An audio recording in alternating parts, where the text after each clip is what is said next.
După ce ne-am plictisit de legal la patent, încercăm și cu bormașina, cum am văzut la alții. Un cui făcut conic ca să poată să iese de pe legătură.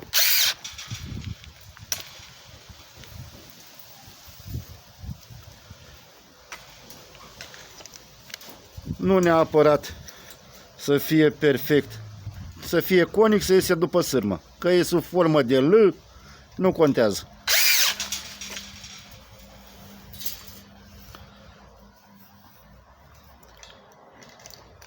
Fierarii betoniști poate ne înjură că nu legăm corect, dar eu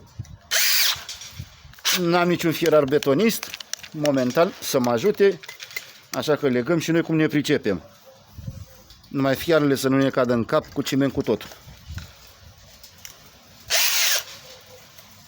Mai avem și rateuri până o învăța mai bine.